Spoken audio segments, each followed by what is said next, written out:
Gonna give this a minute. We're having some technical issues on the guest side. I got one guest here trying to resolve something. I see that we got two guests coming, or two audience members, as it were. So if you're out there, welcome in. Give us a minute to to figure things our on our end before we kick this thing off for real.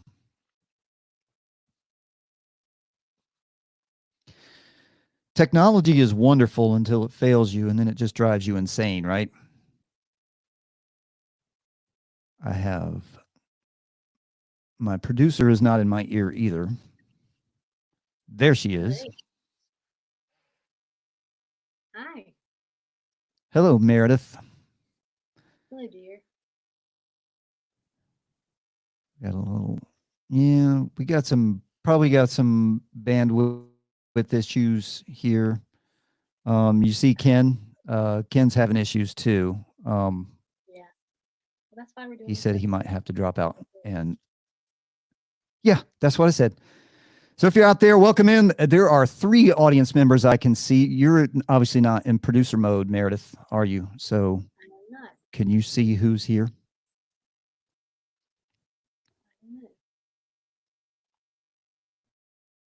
I'm looking. Yes. Here we have Scott Schroeder. So I'm going to wait. Schroeder. Oh, it's just the 3 of us. Well, that's good while we're doing this. I think that we are, I'm going to look over here. This should be simultaneously going out on Facebook and YouTube. There we are. There we are on Facebook. This is some epic podcasting, but like I said, we're going to build this in and wait till we see. All right, we are actually live on YouTube and Facebook, so thank God. Hey, everybody out there, if you are joining us right now, we are soft easing into this episode. I'm going to get us started once we get our guests going. One of our guests, there's another one right there. Welcome in, Demetrius Smalls. How you doing? Hey. How are you, brother? Hey, how you doing, Scott? How you doing, Meredith? Good. So good to see you. Took me a minute to get on. I was trying to get on through my laptop, but it wouldn't really work well, so I got on my iPad. Hope you guys can see me good. Yeah, we can see you and hear you just fine. If you can see, Ken Griner's also efforting to get what's here. up, Ken? Who's Echo? I think he's trying to get on because he had some issues on his computer or laptop, so I think he's trying to get on his phone. Do you remember Ken? Demetrius? Is that me echoing? It might be. I'm trying to see. I turned my volume down. What about now? Say it again. What about now? Nah, I can hear myself. Yeah, I can hear. Yeah, I still got that echo. You there? Say something? That's better. There we go. It might have been Ken. I think it might have been Ken. Yeah. Yeah. So I'm going to give him, we are actually simulcasting out to, live streaming out to YouTube and on Facebook. So I wanted to do this kind of soft opening, this soft show to kind of work out some bugs like this. We are recording, but I'm going to wait till I'm going to hit the music and get going after it. I'm going to give Ken a second to get in here, but if he's not jumping in another minute or two, then we're going to get going. So, Demetrius, I think Meredith was going to be in the producer role tonight, which meant she was going to be off camera and off just kind of in my ear and running things. But I think it was your presence that made her just want to be here. I appreciate that, Meredith. Yeah, I've enjoyed seeing updates from you on social, and looks like you're living a good life out there. I'm trying, man. Trying to live the best life I could. Life goes by fast, so we got to enjoy it while we can, right? absolutely. Tell everybody where you are. Oh, so right now I'm out in Los Angeles, California. I've been here for about 4 years now. When I left home back in 2019, I moved for work out in Iowa. That's where I started as an intern. I work for a company called CSC, Contemporary Services Corporation. We're one of the biggest, crowd management security companies in the world. Right now out here in LA, I'm managing both the Rose Bowl and UCLA. So two, prestigious and historical clients throughout the world. So it's pretty much what I've been doing since I left school. So it's been keeping me very busy. I try to come home when I can, but with work is tough, especially when we're doing two venues. But I will be back home in November around that time. I don't know if you guys heard or not, but Devon Frazier, Debo, he's getting married in November. So I'll be back home for that one for sure. Yeah. Nice. You enjoying staying in the sports world? I do. I do. It's a little different. It's throughout high school, you always thought you envisioned being a professional athlete. But actually, being able to, God had different plans for me. I'm still involved in sports, just in a different way. So, I'm very excited. I'm happy. I love what I do. It keeps me busy. It's a good thing. Hope time go by a lot faster. But definitely, man, I tell people all the time, I've done pretty much almost every major event besides the Olympics, which we got coming in a few years. But once we do the Olympics in 2028, I pretty much worked every single event, every single major event. So that's pretty dope. Pretty dope. Heck yeah. Yeah, Do me a favor, D. Slide over center. I don't know what you can see. There you go. Right here? Okay. good. I was kind of looking at that too. I want to see that smile. All right, I'm gonna do an opening to the show, and we'll do it. And Ken will jump in when he can. And I got Okay. stuff ready. So, all right, soft opening. Did you see what I named this show temporarily? Ice Cream Fork. There's a story behind that. I looked at that when I was joining. I was like, is this an error? I like it. Yeah, we'll get into that in a second. Here we go. 4, 3, 2, 1. Lift off and the clock has started.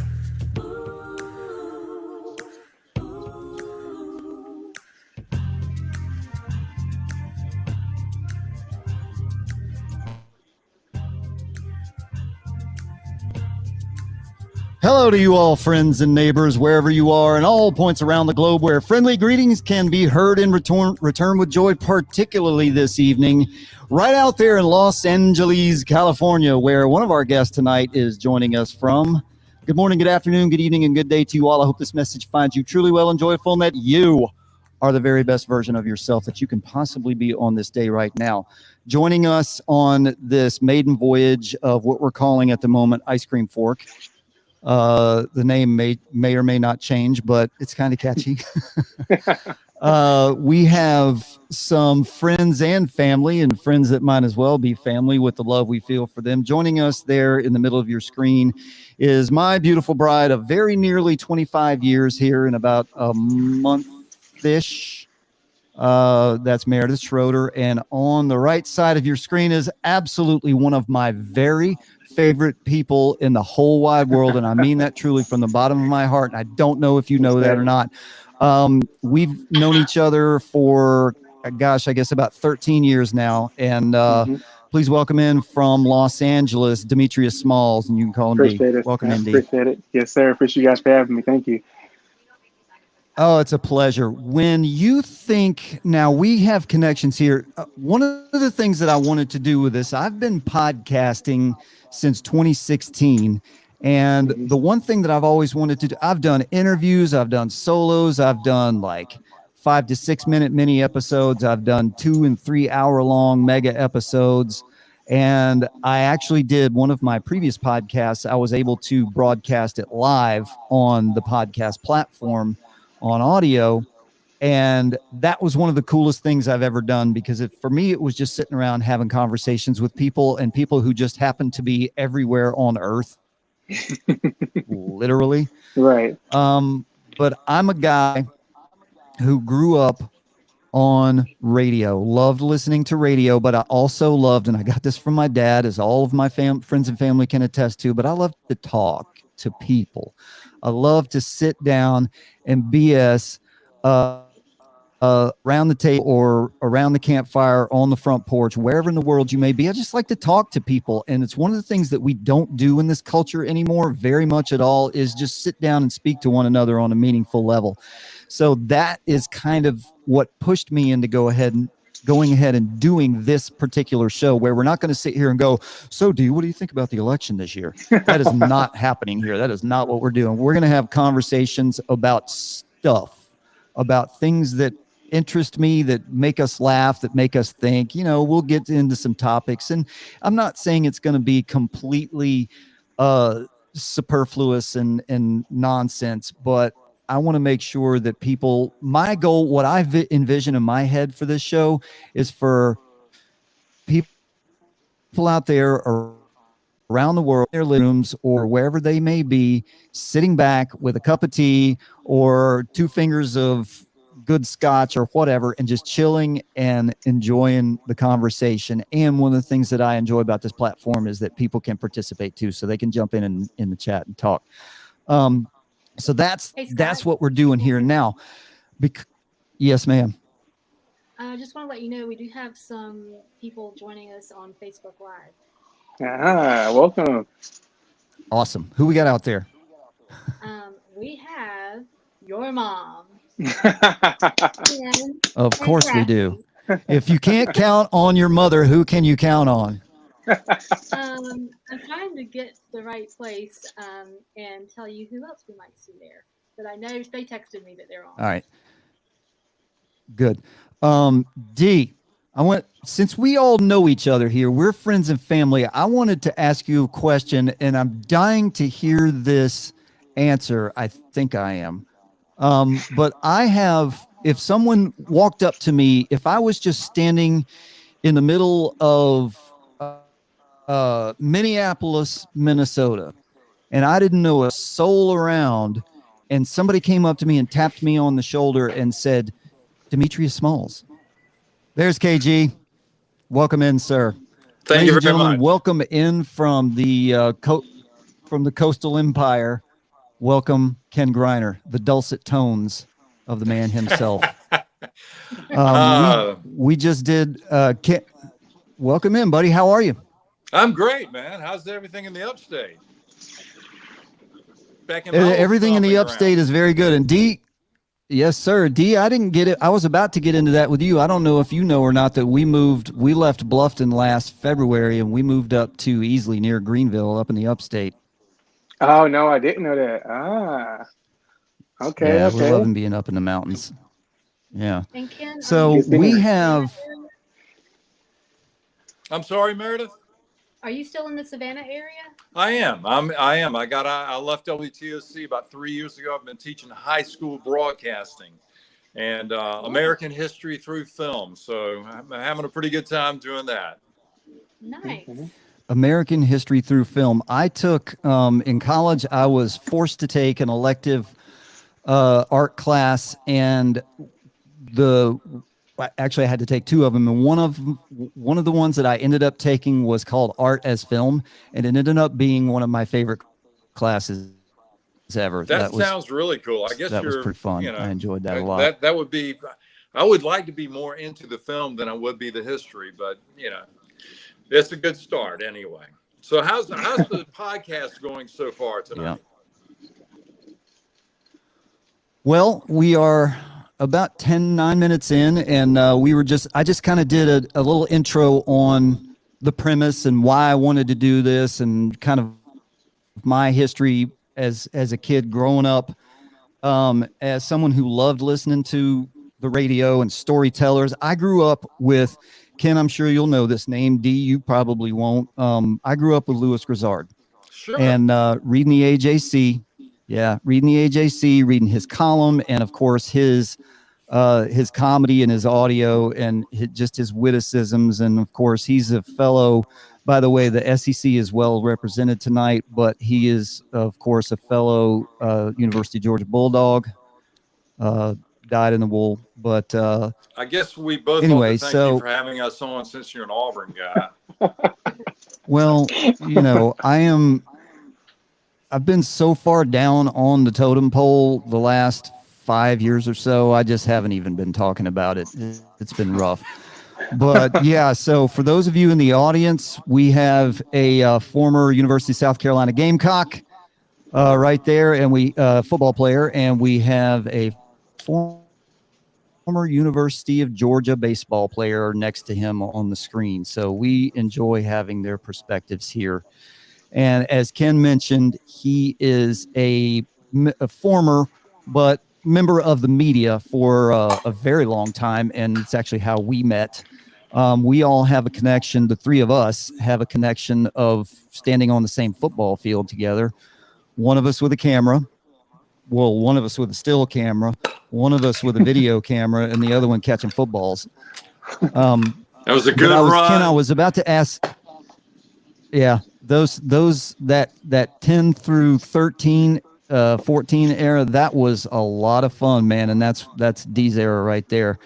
But I was about to ask D something, and I'll ask you the same thing when he answers, because we know each other and because we got this deep history, and it's actually kind of a connected history. D, I was about to ask you, if somebody walked up to me and tapped me on the shoulder out of nowhere and said, Demetrius Smalls, I would have a crystallized, instantaneous first memory. And I'll tell you later, but I want to hear, if somebody were to come up to you and ask you and say, Scott Schroeder, what's your first thought of him? I want to know what's your you have a memory? Do you have a flashbulb? What's your first thought? And if we have the same one, I'm going to be so happy. Always, when bring up Scott's name, best photographer ever, for sure. And then my first memory that popped into my head, well, I believe it was it the Well Branch game when you were sitting in the end zone behind the goalpost, and I think I scored a touchdown. And I remember seeing you sitting there, and I ran straight up to you. And I forgot what I did, but I know I remember seeing you sitting right there, and I ran straight up to you. I remember that. No, I remember that for sure. My memory is at the Somerville game. Do you remember? Yeah, when I ran into you. When the one guy, I didn't run into you, he shoved me into you. Yep, I do remember that. I did. And I felt so bad after that play. I felt so bad because I thought you were hurt. You hit that wall pretty hard. Yeah, that was rough. I was tracking the action. Demetrius caught the ball, ran out of, you might have been running a wheel route or a screen or something, but you caught the ball and came up the sidelines and just made that cut, and the defensive back was trying to get the angle on you. And I saw the D back coming. I saw him coming. I saw you, and I'm like, this is not going to end well for me. I don't have very much time to react. And so they met right in front of me. Honey, do you remember this? They met right in front of me and just exploded into me. Two giant football players wearing pads, and I'm holding this big camera. And all I had time to do was just tuck. Just like get my I wanted to get my camera off my face so my camera wouldn't break my face. But I had time to tuck, and I just got steam, and the next thing I know, I look up, I'm flat on back, and I look up, I'm in the middle of all the cheerleaders. And everybody was like, are you okay? Are you okay? Are you okay? So that's my Demetrius Smalls memory. And Yes, welcome in that. as I was like, holy smokes, are they all okay? he's I dead. do remember that. My husband is dead. So I believe it was a go route. He threw a back shoulder fade because it was a safety over the top. That's what happened. Yep, I remember that. So you remember that play exactly? Yeah, I remember every single part of it. You and I met as members of the media working Bluffton Bobcat football games, and my memory of you is well, I have two actually. I really enjoyed the one time that you called me out on the news broadcast, because when you panned across, when somebody was coming down the field, you panned across, and I was right in your shot. You were always on top of things. You were right where you needed to be. I always used to joke with a guy I worked with up in the upstate, Pete Yanity, that great players put themselves in positions to make great plays, and photographers do the same thing. And you were right there. So I'm like, oh, let me give my man Scott a shout out here. Yeah. That was awesome. But I remember, I think the first time that you and I interacted down on the sidelines. I want to say we were standing back behind the end zone over at Bobcat Stadium, and Sure. you came up to me, and you probably assumed that I looked like I knew what was going on out here, and local photographer guy, and you were asking me, what's that guy's name? What's his number? What's his position? What's he do? What, all that kind of stuff like that. And I was like feeding you intel for your show notes. Well, for the high school roundup. Here's the way things happen. Since Bluffton, I would get that when Rick was still sports director, I would always get the distant runs. Okay. And of course, since Bluffton was the closest football game on the way back to TOC, you always start further away. So I was either starting at Whale Branch or starting at Hilton Head. Actually, Hilton Head Christian might start earlier than everybody else. So I would hit Hilton Head Christian, Hilton Head High, and then Bluffton on the way. By the time I'm getting to Bluffton, there's no programs to be found. So I got to look for the most, I'll give you credit, most intelligent looking guy on the sideline that might know what's going on. And that happened to be you. So you knew you were also going to get to Bluffton in that era and get plenty of Bluffton highlights. Because y'all were blowing people out back in the day. We were. And, we were. So all I needed was a couple of touchdowns, and I'm back to the studio. I'm like, okay, who's number 14? Who's number 23? What? I'm making those numbers up, but anyway, I got what I need. Scott, thank you very much. And eventually, I know I also was getting your cell number because that was pre everything being on the internet. Okay, that was when things were just starting to happen, and before everybody had phones and all that kind of stuff. So I was not able to. Now 2010, 11, 12. Yeah. I mean, you get back then you'd get nowadays you would get your scores off of X, Facebook, or if you want to call X, Twitter still, but it's been long enough. It's X. Okay. Let's go ahead and get that out of the way. But bottom line is you had to know somebody, either the coaches were going to call in the scores, and if they weren't, you better have a backup plan. Scott, you were always my backup. I knew I could call you and you'd have the final for me. There you go. Well, that was, and I enjoyed that connection, and I really. And I'm still using that Canon lens. The memories that told me, by the way. Awesome. That's great. And yeah, Ken, that was another connection that we had was photography. Me doing it for a living, and Ken wanting to get into it and learn the art and take some great photos. So we traded ideas and traded equipment. So that's great. But Ken, you told me, well, you mentioned on here, is there anything you want to share with us about any upcoming opportunities you may have, or is that still?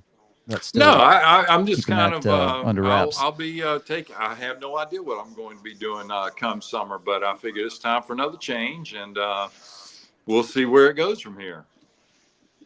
Are you D, looking to get back into what are you doing these side? days, D? What are you doing these days, D? Hey, so I'm out in LA. I do security work. I work for a company called CSC. They're the biggest, crowd management and security company in the world. And my two main clients out here are UCLA, and of course, I do security for UCLA, and then also the Rose Bowl. That's awesome. And who knew that when you went out there, you'd be doing security for the Big Ten? Right. Yeah. UCLA that's crazy to me. Now. Yeah. I guess I saw it coming because when I started with the company, I started out. Yeah, we're gonna have. So.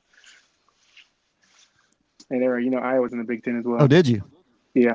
Mm-hmm. I was in Iowa for about 9 months. Well, actually, how was that a bit of a culture shock? It definitely was. Because when I first started with the company, it was like 6 months after I graduated. They were trying to get me out into Miami as my first location. But that got booked up quick with interns. You know how popular Miami is. So they got booked up there. So they tried to get me out to Washington, but Washington was just too crazy expensive. Fresh out of college, no money saved up for a place like that. So then he's like, we can get you to Iowa, it's a lot cheaper. It's not much out there, but it definitely taught me a lot. It taught me how to save, and prepare for a place like LA. But I'm always grateful that I ended up going to Iowa. I think it was the best option for me at the time. So I was able to learn and grow out there. Iowa, have many opportunities like you would in Miami. The party life, the different scenery, and all that stuff out in Miami. But I'm pretty happy that I did start out in Iowa. Like I said, I was out there for 9 months, and then they transferred me out here to LA. So drives were crazy. So Yeah, I for a think that. 22-hour drive out to Iowa. Oh yeah, Yeah, I think brutal. that's a good one of the. If you can get out of where you grew up and That's find opportunities out there and do something in an environment that is completely 180 degrees from what you're used to, it's really going exactly. to forge you and enable you to grow as a person and really experience different things and different people. And then of course you make the leap from Iowa to LA, which Hmm. I don't know that there could be more a larger cultural difference than those two Yeah. places. But that's such a great thing for you, such an opportunity for you to experience both of those, because if you only grew up in Southern California, or you only grew up in the Midwest, or you only grew up in the low country of South Carolina, you would have no perspective on anyone else's life. And that's a big thing that we're missing right now, I think, in this algorithmed world where everybody gets fed exactly what they want to see and hear. So I like that. That's really cool to hear. I did not know that you were in Iowa, and that's interesting. That's a really cool thing to hear. And in fact, you two, I'll tease an episode that I'm planning for later, that I'm going to have another guest join us, hopefully, an Auburn Tiger. I'm reaching out to get Michael Selka on this, and I want to talk Yeah. to the three of you as former college athletes about the situation going on right now, which changes by the day, it seems. I mean, D, from when you were playing college football a few years ago, it's got to be just night and day today Yeah. from when did you graduate? 2017. Yeah, 7 years, and it's got to be a completely different planet. And so I want to get into that. I don't want to tease. I have a lot of thoughts on this, but I want to get Michael in, and I want to have the perspective as all of y'all from different generations of Hmm. college athletes and sort of what's going on right now and how what needs to be done, because things are like borderline yikes. What is Hmm. anyone in control of anything right now? Right. And I don't think that it's not a situation where you look at the athletes and go, you guys shouldn't be doing this, because you can't tell somebody to not take advantage of every opportunity that they need to take at the moment. It's ridiculous. No one would not do what they're doing right now. But Yep. it would be my hope, as someone who grew up loving the not just college football, but sport in general, playing it, being involved with it, cheering for it, being a fan, just kind of being deeply involved in the whole milieu of athletics, that it provides so much for so many people, as both of you guys can testify to. That yeah, I love the idea of players from any sport on any level being able to market themselves.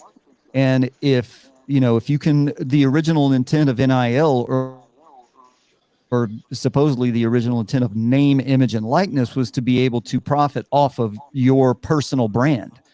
And that's not really what's going on. It is a little bit. If you're a megastar, if you're Caleb Williams, you're profiting off your personal brand, but most of the college athletes are not. But I'd like to see a situation where we're not forgetting about the men and women who came before this current generation, that provided this platform for them to be able to do what they're doing in more of a kind of a give back situation to keep the health of college athletics alive. Because I think it's a lot of football fans will say, well, to hell with women's golf and volleyball. And to me, it's all just as important in the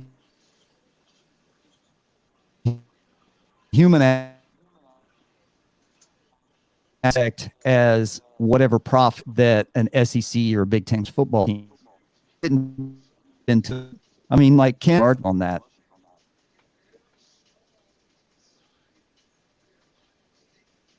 D, you want to go first? Sorry, you broke up. The last 5 seconds were broken up for me. I didn't hear you. Yeah, I mean, I was just saying, without getting too deep into it, because I want to have just a completely in-depth conversation just on this subject. But I mean, what do you feel about the state of college athletics right now, as far as sort of what's going on with the transfer portal and NIL and all the stuff that seems just kind of out of control?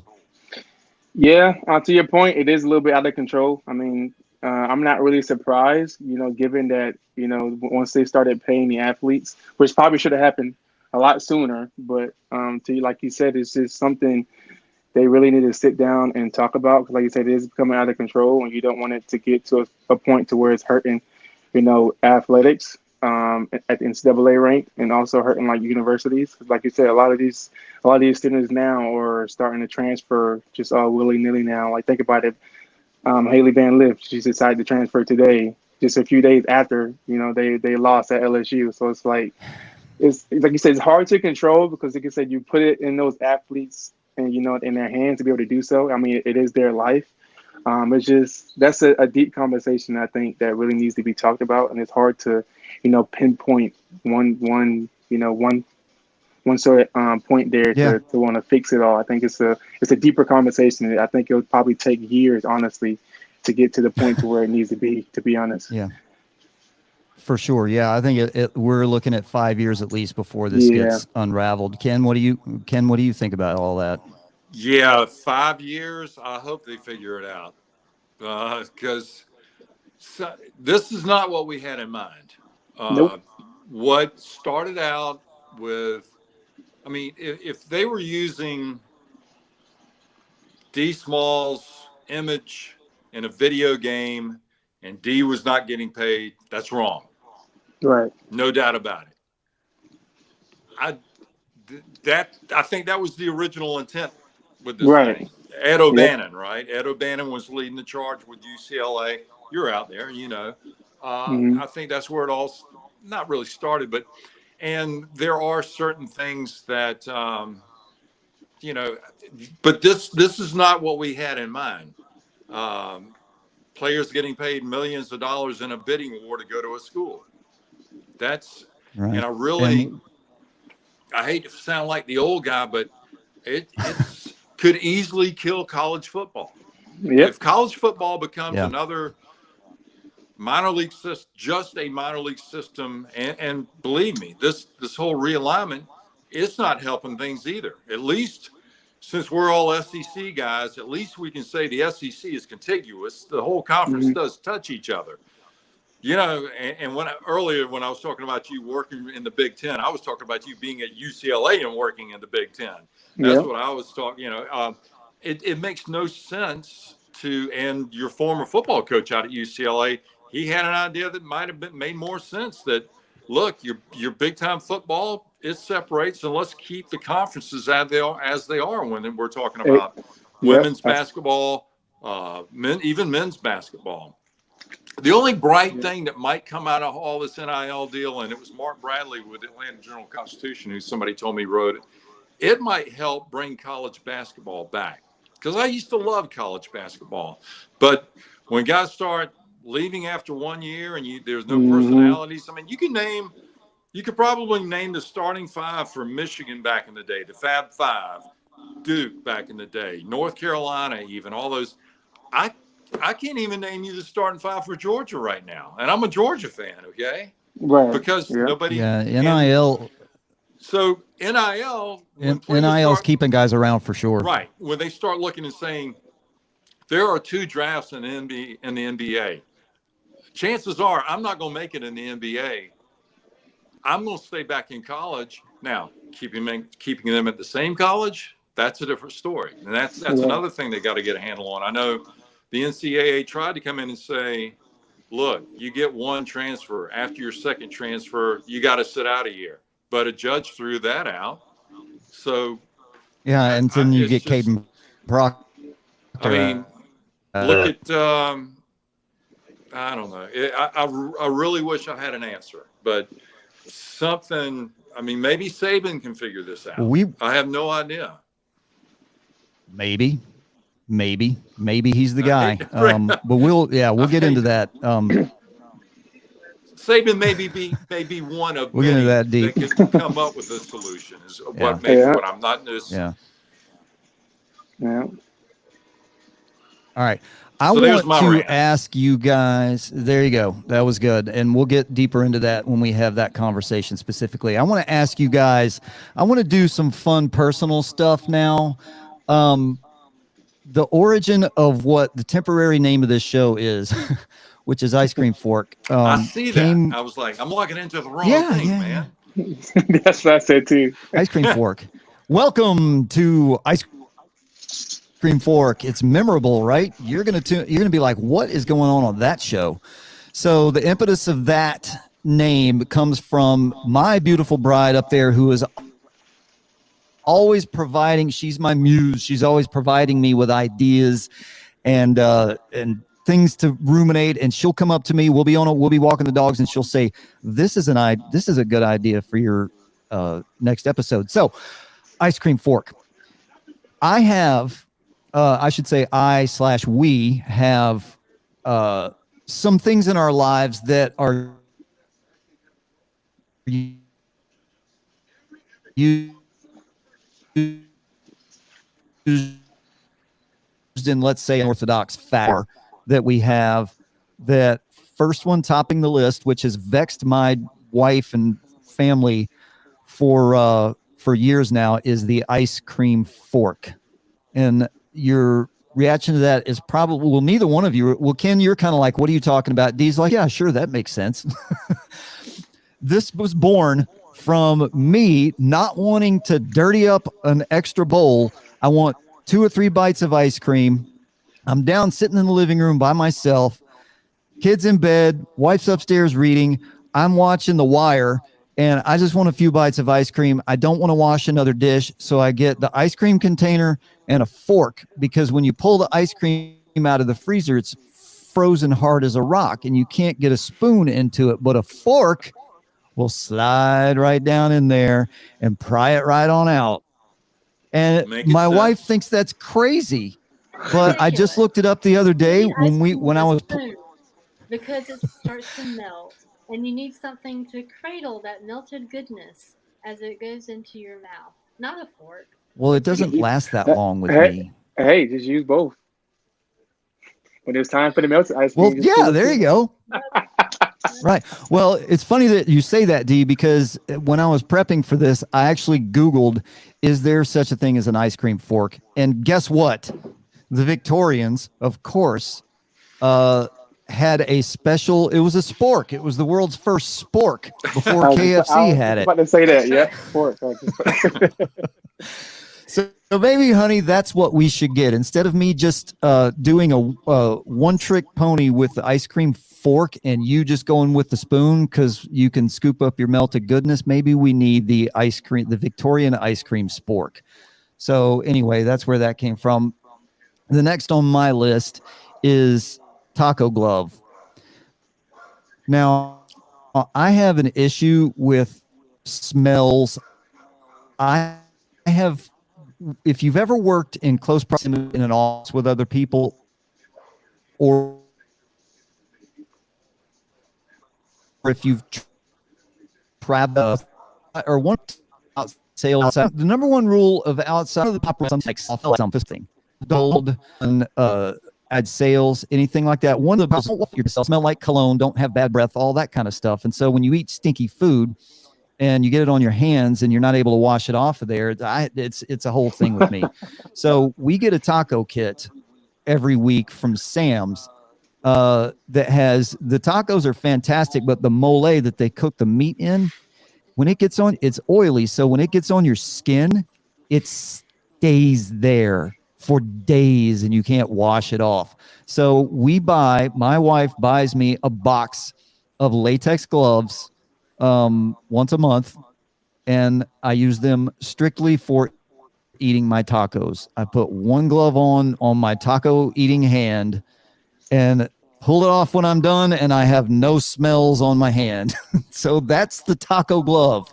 We have ice cream fork taco glove. And in our house, Meredith just came up with a new one the other day. We now have in our house the popsicle cup. So she said I was crazy for eating ice cream with a fork, but she eats popsicles because she has cold sensitivity on her teeth.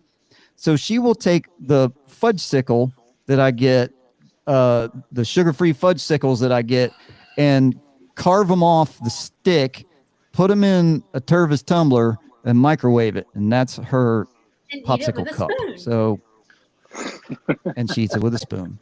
So we have a designated taco cup. And finally Not on a taco my cup, list, we both, popsicle. and this is a must for traveling as well, is we have reading pillows. And what the hell is a reading pillow, you might ask? We both have Kindles and we both read at night in bed. And the Kindles we have a special cover that folds out and it props up so you don't have to hold on to the thing. And so when you're lying there in bed and you have this thing on your chest, it's kind of a pain. You have to tuck the chin down and read like this.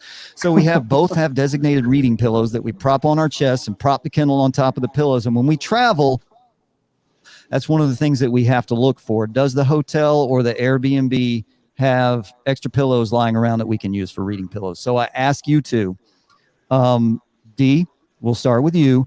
Do you have anything in your life that you use that's an ordinary, mundane product that you use in an unusual, unorthodox fashion? I don't know if it's unordinary, but when I eat Oreo cookies, I used to dip it in the milk. I used to use a spoon not a spoon, but a fork. I would stick it through the middle of the Oreo, and I would dip it in the milk that way. But then recently, I found out one of my friends, her mom told me she uses a spoon. So she sits a cookie on top of the spoon, and she puts the spoon inside the milk. That way, it soaks up the milk and also has milk at the bottom of the spoon. So when you eat it, you have a little extra milk when you're biting into it. But I guess Oh, that's legit. That's you're legit. right. I never thought about it that way. But it's funny, even listening to your stories. It's funny to see the way people think and the different processes of when you're just doing basic everyday life stuff. Right. You gotta you take something that's thinking outside the box. Yep. Right. Yep. So, and by the way, I just heard not too long ago about the using the fork with the Oreo. So you have an Oreo fork. Yep. There's an Oreo. I have an ice cream fork. You have an Oreo fork. And you better start calling it now. I want the credit for that. So, but you stick the fork tines down in the creamy part of the Oreo, right? Yep. And then you dunk it in there. Yeah. Yep. Nice. Ken, what about you, buddy? You got anything like that? As strange as I am, I'm sure there's something, but it's not coming to me right now. I will confess that everything that y'all have said has made total sense to me, though, and that frightens me. Hey, join the party, man. Join the party. I'm sure I'll wake up in the middle of the night saying, I can't believe I forgot about this. But yeah, I got to think on that. Nothing's coming to me. You're doing these things every day that to you in your head they're normal now. They're normal, So absolutely. watching you, that maybe it would not be so normal. Yeah, it's God. I'll have to think back to some of the things that people have called me out on before that made total sense to me. That didn't make any sense to them though. But yeah. So, but the correlation, I need you to expound more because. And you may have said it already, but you were breaking up a good bit there off and on through that. Why Ice Cream Fork is the name of the show? I don't think you got into that because it sticks, pulls the topic out. When people freeze, when the topic is frozen, it needs to be pulled out and thawed out to get into it. Is that why why use Ice Cream Fork as the name of the show? We'll go with that. I like your answer. I can get into it better. just because. Oh, just because. Come on. Hey, man. different. I was- Like you Better than said, that. thinking The- outside the box is different. I like it. Yeah, I mean, Uh, you got now, to stab originally- the frozen topic, thaw it out, Yeah. and digest it, Well, and get everybody's from sport opinion to on it. sport. Now it got to be sport. Ice cream sport. An idea is born. So originally, I did a podcast years ago called Backyard Roundtable, and the premise of it was supposed to be what we're doing right here. But Right. maybe the most difficult thing in the universe is to get guests on a podcast. Because everybody's it's interesting, I should say interesting guests, people that you want to talk to, because people are busy, people got stuff going on. And right here, we're bi-coastal. We got D out in LA and you down in Savannah and us up here in the upstate of South Carolina. But anyway, so I was thinking, I just put Backyard Roundtable as a placeholder for the potential name of this show. But as I was going through my list of dumb personal quirks, I thought, what if I call this show Ice Cream Fork? That's probably an attention getter. And now, Ken, you've actually come up with an explanation for why I called it that. So some of the better podcasts I listen to have I have no idea where the name came from. I don't know, like the music producer Rick Rubin.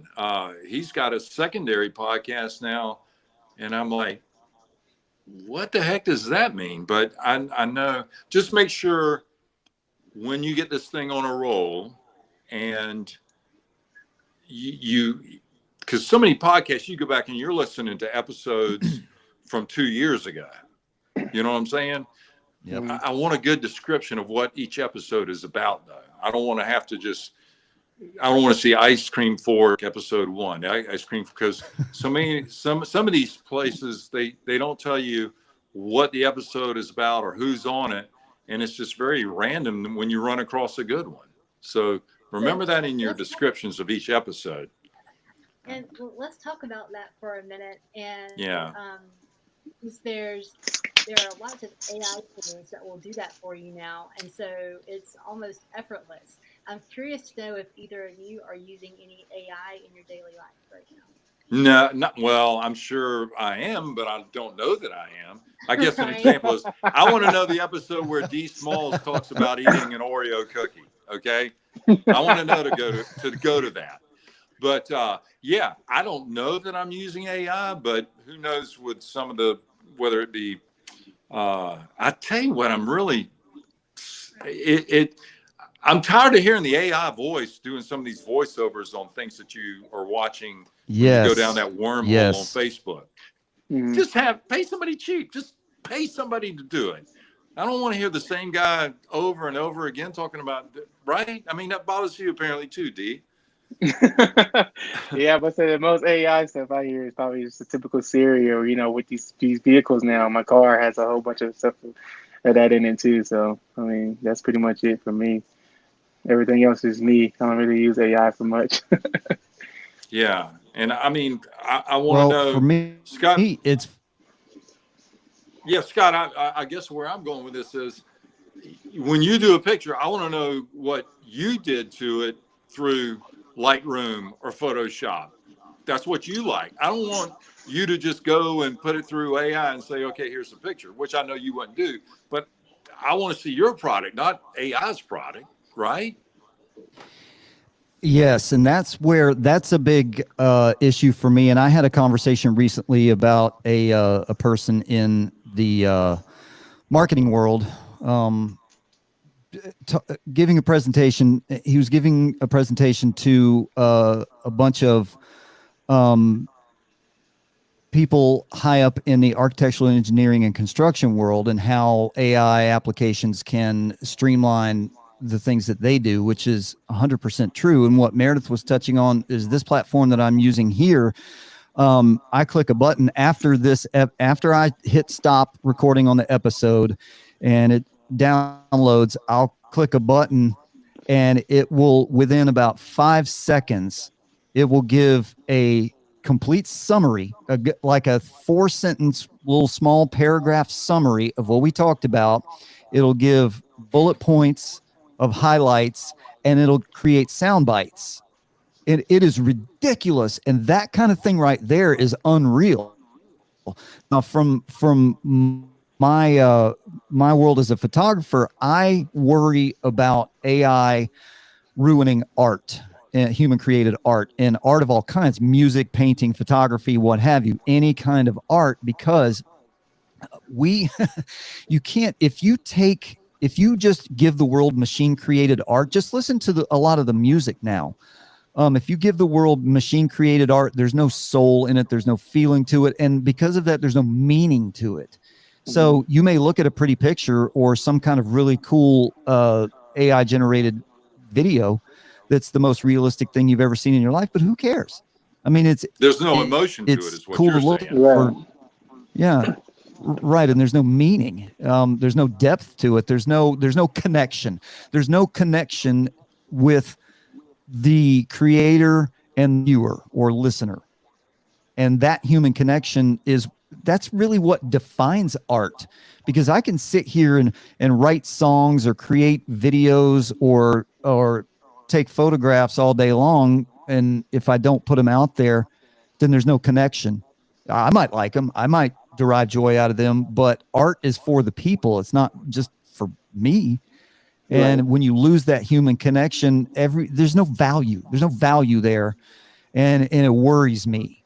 Another thing that worries me about AI is the leap of the learning process. If you get, at what point are human beings not going to know how to do anything and not Exactly. know anything? Right? Yep. Because AI does everything. If you take a middle school kid that has to do a term paper and you let them use AI, what the hell did they do? What did they even learn? And D, I got a friend who's going to be a guest on this show as well, who's out in California. He's up in Ojai, and he told me the Mm-hmm. school, I think the university system out there just decided that you can't use AI to write your paper or create your project, but you can have AI do stuff, and then you can like rewrite it and redo it and twerk it and tweak it and tweak it and make it your own. Well, Right. what is that? No That, one's learning how to do anything, and there are steps, yes. like Ken, if you can imagine in the media world, there's wickets you need to go through and gatekeepers that need to be gotten through that keep this art alive. And if you don't learn how to do something and you just have a machine do it, why are you even there? Okay, I'm At I'm what going to point give is you humanity? I'm going to give you Yep. just a little tad of hope here. Okay,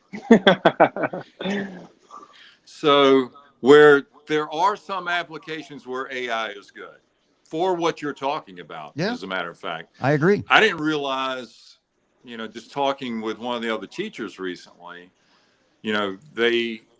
they're constantly on the lookout for plagiarism, just Mm-hmm. kids taking what other people wrote and just using that. They're always constantly well, the way they catch kids plagiarizing are AI programs to catch plagiarism. So I guess in that That's respect, ironic. AI is being used to make kids actually do stuff. Now, Okay, don't you feel all better right. place in the world now? All of a sudden, there's hope out there, Scott. No, D, we can do this. no. You got to learn No, to I'm with you. I'm crawl. with you. You got to learn to Well, crawl before you can well, I fly. mean, the thing I worry about is, let's say, let's say we're all in AI. So you've got to put a description on this show tonight. What are you going to call new foodie show? We talk ice cream, popsicles, and Oreos. Is that what AI is going to describe this show as? It might. Or are we going to get into the existential philosophies of AI? Is that how this show is going to be described? That's the problem. Google Or had a sports. huge problem with their AI that they just launched. It was Mm-hmm. coming up with crazy images of stuff that made no sense to anybody. So that's the problem. And of course, Yeah. same thing, what political sources are there, or what newspapers, because let's face it, all newspapers seem to have a left or a right slant. So which papers are they getting their information from to put out AI articles? So, and Scott, I know you've thought about all this. Yeah, I mean, Oh no, Scott's well, getting fat. AI, I I'm don't know why bringing we him try down, and D. I don't know why we keep trying to think that AI can be a sentient uh replacement for humans, because AI is an information aggregator, and it can do it at light speed, which is Hmm. the value of it. If you need to have some minutia done, if you need to uh well, for me, there's a process in Photoshop that used to take me like an hour that now takes about 15 seconds. So that is extremely useful, because that enables me to do other things, either go work out or walk my dog or be with other clients. It's a value added proposition. But the dichotomy of that is I learned how to do that thing the hard way. Um, and so I do see value in this. I do see value in this, but I worry about those two things. I worry about what it does to art, our humans' perception of art, and I worry about what it does to the human learning process. Maybe we will figure out different things to learn other than just learning how to read and learning how to write. I don't know, but there's some fundamental aspects of being a human that it terrifies me that AI is going to take away, because and the vision of it as some sort of godlike sentient being, when it can't, it will never be that. You can never convince me that AI will ever be that, whatever the version of it is that's at the top of the pyramid at the singularity, the advanced, whatever it is, I forget the acronym for it, but you can't convince me that it will be sentient and that it will be able to make judgment and value decisions, because no one can recreate the human brain. You just can't. We've been trying to recreate life for 150 years, and no one can even understand what it is. So anyway, it's getting near the end of our time, and before we get out of here, I got one fun question for you guys that'll take us out on a light note as we meandered through a wide variety of topics this evening. So, I have an answer for this. Meredith, please feel free to join in, but we'll start with D and we'll go to Ken. I want to know, what is the best and worst jobs you've ever had? D, go. Best and worst jobs? Yes. Oh, that's tough. I got a lot of best jobs. Can it be like more than one answer?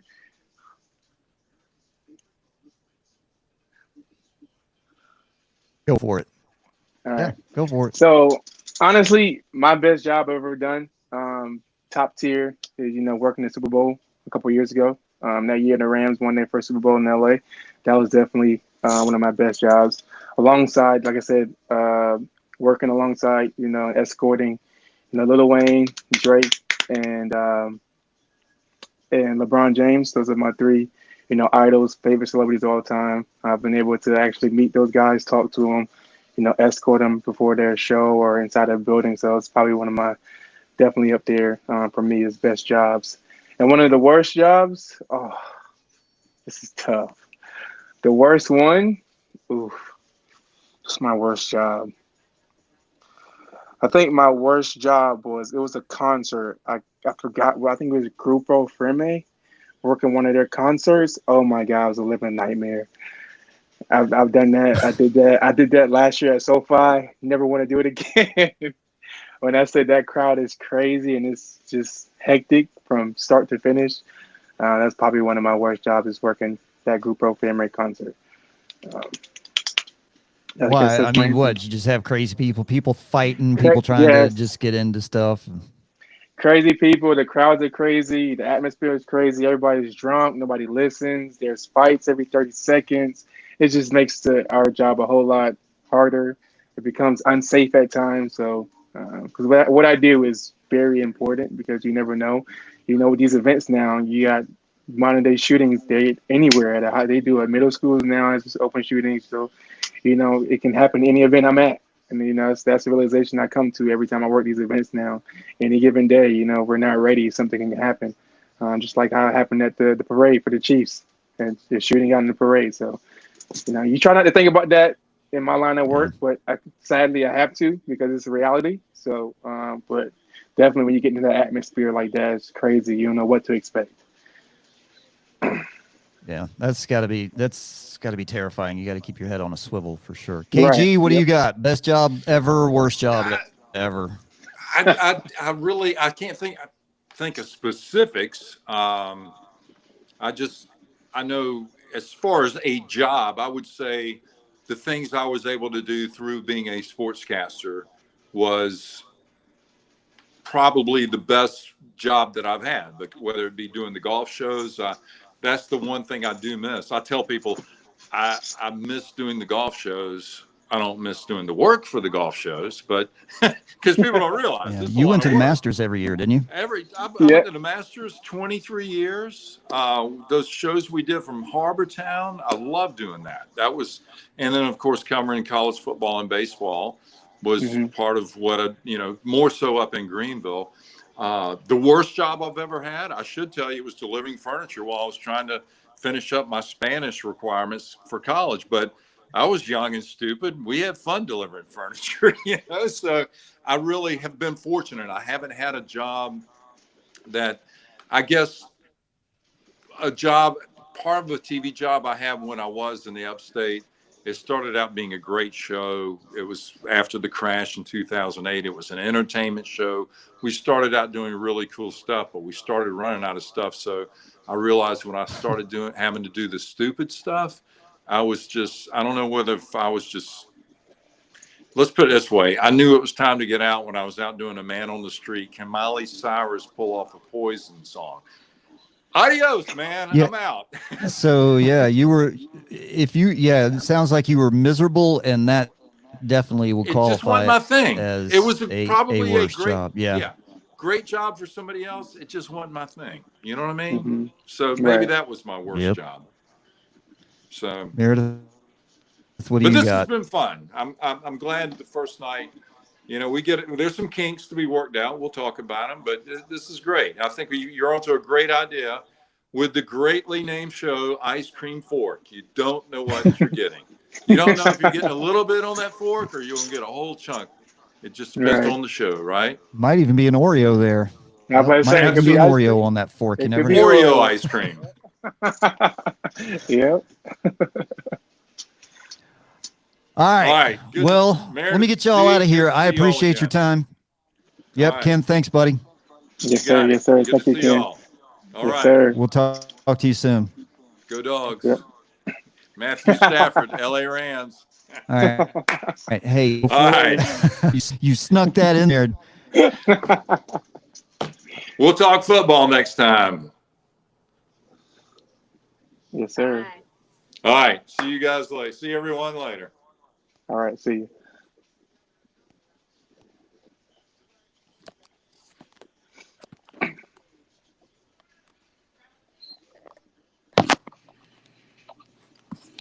D, Yes, you sir. there, buddy? Yep. All right. Let's get us on out of here. I appreciate your time, my brother, and it has been so good to catch up with you. And Yeah. as we get Ken off the air, buddy, your phone's still on. I know. I'm trying to shut so it down. I thought you were going to everybody, shut it off. all right, I'm shutting it down here in a second. I'm doing the outro. So everybody out there here on Riverside FM and on Facebook and on YouTube, I appreciate you joining us, and I hope you got a little value and a little humor, a little insight out of this, and apologize for some of the technical stuff that we had, which we're going to keep working on. But every good project starts out slow and builds, and we're going to keep building this thing. And Demetrius is going to be a regular here with me as long as he can do this, and I love having his input. And Yes, sir. so as we say goodbye to you all, we are going to sign off, and we're going to get on out of here. Thanks for joining us, everybody. We appreciate it. D, Yes, sir. Thank you, brother. Anytime, take care, buddy. man. I'll see you. Yes, sir. You too. All right. All Love right, you, man. guys. Love you too.